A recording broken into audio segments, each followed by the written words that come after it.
கர்த்தர் இன்றைக்கு கொடுக்கிற வாக்கு நன்மை உண்டாக செய்வார், திரும்பவும் உங்களை நடத்துவார், கட்டுவன் என்று வாக்கு பண்ணுகிறார்.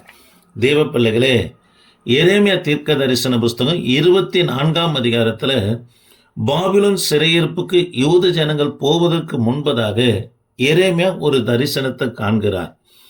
ஒரு கூடையில நல்ல அத்திப்பழங்களும் மற்றொரு கூடையில மிகவும் மோசமான அத்திப்பழங்களை பார்க்கிறார்.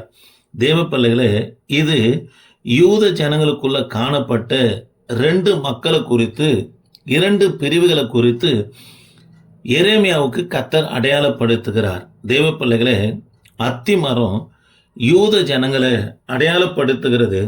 பாபிலோன் சிறையிருப்புக்கு போய் திரும்பி வரும்போது கர்த்தர் இவர்களுக்கு என்ன செய்வார் என்பதை குறித்து வாக்கு பண்ணுகிறார். உங்களுக்கு நன்மை உண்டாக செய்வேன், திரும்பவும் உங்களை நடத்துவேன், கட்டுவேன் என்று வாக்கு பண்ணுகிறார். எரேமியா தீர்க்க தரிசன புஸ்தகம் 24ஆம் அதிகாரம் 5-6 வரைக்கும் வாசித்து பார்ப்போம்னா, பாபிலோன் சிறையிருப்புக்கு கர்த்தருடைய வார்த்தையை கேட்டு கீழ்ப்படிந்து போன யூத மக்களுக்கு தான் கர்த்தர் இந்த வாக்குத்தத்தத்தை கொடுக்கிறார். சிறையிருப்புக்கு போன உடனே இவங்க கர்த்தருடைய சிச்சை நிமித்தமாய் மனம் திரும்புதல் உண்டாகிறது. ஆண்டவர் இந்த 3 காரியத்தை சொல்லுகிறார். நன்மை செய்வேன், திரும்ப நடத்துவேன், கட்டுவேன் என்று வாக்கு பண்ணுகிறார்.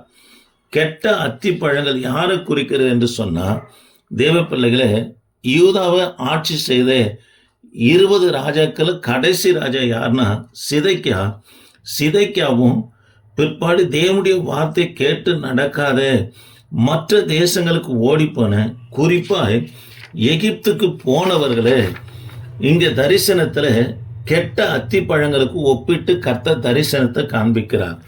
தேவ பிள்ளைகளே, கர்த்தர் பேசியும் நம்ம கேட்காம போவோம்னா தேவனுடைய வார்த்தைக்கு எதிரானவர்களாக காணப்படுகிறோம்.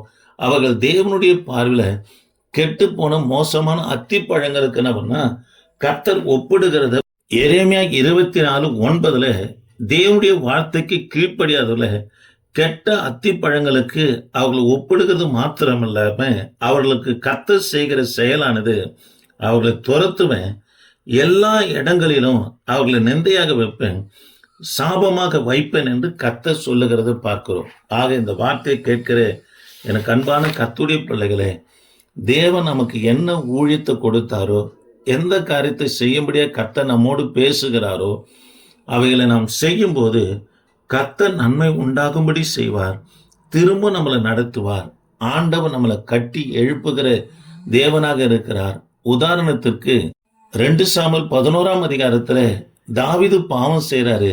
2 சாமுவேல் 12ஆம் அதிகாரத்துல நாத்தான் தீர்க்கதரிசியின் வாழின் வார்த்தையின் வாயிலாக மனம் திரும்புதல் உண்டாகுது. ஆமோஸ் தீர்க்க தரிசன புஸ்தகத்துல கர்த்தர் சொல்றாரு, விழுந்து போன தாவீதின் கூடாரத்தை திரும்ப எழுப்பவன் என்று சொல்லுகிறார். ஆக இந்த வார்த்தையை கேட்கிற எனக்கு அன்பான கர்த்தருடைய பிள்ளைகளே, ஆண்டவர் பக்கம், ஆண்டுடைய ஊழியத்தின் பக்கம், ஆண்டுடைய செயலின் பக்கம், ஆண்டுடைய சித்தத்துக்கு நம்ம திரும்புவோம்னா ஆண்டவர் எழுப்புகிறது மாத்திரம் இல்லாம நன்மை உண்டாகும்படி செய்வார். திரும்பவும் முன்னிலைமை காட்டிலும் பின்னிலைமையில அதிகமாய் உங்களை நடத்தி செல்வார். அது மாத்திரமல்ல, கர்த்தர் உங்களை கட்டுவார். ஒருவரும் உங்களை இடிக்காதபடி கர்த்தரே உங்களுக்கு பாதுகாப்பா இருப்பார். கர்த்தர் உங்களை ஆஸ்வதிப்பார். ஜெபிப்போம். கிருபையே, இந்த வார்த்தை கேட்ட பிள்ளைகளை ஆசீர்வதி, தொடர்ந்து உமது கரம் இருக்கட்டும். இயேசு நாமத்தில் ஜெபிக்க நல்ல பிதாவே, ஆமென்.